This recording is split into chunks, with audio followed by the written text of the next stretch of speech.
La perma-entreprise, ce nom ne vous dit peut-être rien, et pourtant, les entreprises sont de plus en plus nombreuses à adopter ce modèle nouvelle génération.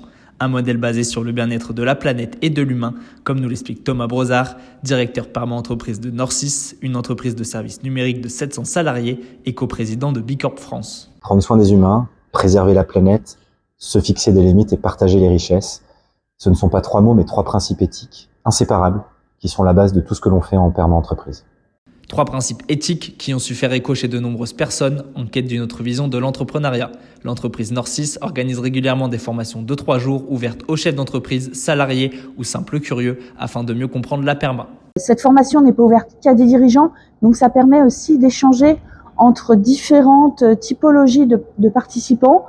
Et encore une fois, ça amène de la richesse, y compris dans les échanges ou dans les ateliers d'intelligence collective. Ça va au-delà de notre prisme de vision que nous avons en tant que dirigeants. Né de l'esprit de Sylvain Brozard en 2019, l'idée de transposer le modèle de la permaculture à l'entreprise a été un renouveau pour Norcis. La perma-entreprise est née chez Norcis parce que nous avions besoin de réinventer notre stratégie et nous cherchions une méthode pour le faire en ayant beaucoup plus d'exigences sur notamment la capacité de notre entreprise à réaliser des projets utiles et tout cela en considérant de façon très profonde les ressources naturelles, le vivant, la planète au sens large.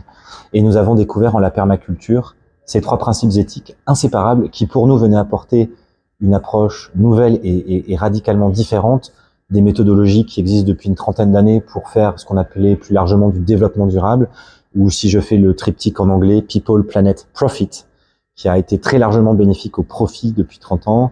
La question, ou en tout cas la solution aujourd'hui que nous voyons, c'est d'être capable de fixer des limites à la quête du profit pour être sûr qu'on prend bien soin des humains et que l'on réserve bien la planète. Échanges, jeux, débats, les formations perma-entreprise permettent le temps d'un instant d'élargir le regard professionnel des participants en se confrontant à d'autres métiers, problématiques et visions du monde. J'ai le sentiment de m'être bien immergée dans ce nouveau modèle. Ça m'aide beaucoup plus à implanter ce modèle ailleurs.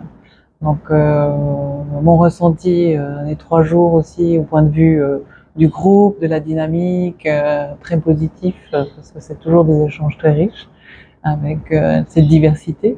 Une diversité nécessaire à un rayonnement du modèle qui se veut en constante augmentation. C'est pour ça aussi que j'ai décidé de m'investir dans ce mouvement pour le faire connaître et pour motiver de plus en plus d'entreprises à s'y frotter parce qu'on voit bien que ça bouscule, que ça chahute et que ça oblige à se réinventer pour être beaucoup plus performant au service des humains et de la planète. L'entreprise Norcis espère pérenniser son modèle et s'exporter un peu partout en France. Avec des participants venus des 4 coins de l'Hexagone, la perma-entreprise touche du doigt l'espoir de pouvoir faire évoluer les modes de pensée. Si vous ne pouvez pas participer à ces formations en présentiel, Thomas a une solution.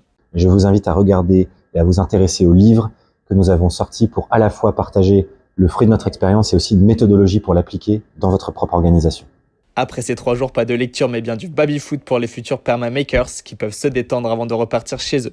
L'esprit rempli de nouvelles idées pour contribuer à un monde meilleur. Ce avec quoi je repars, c'est qu'il est vraiment possible en fait de développer un business au service des enjeux sociétaux et environnementaux, et donc de changer la façon de voir le business.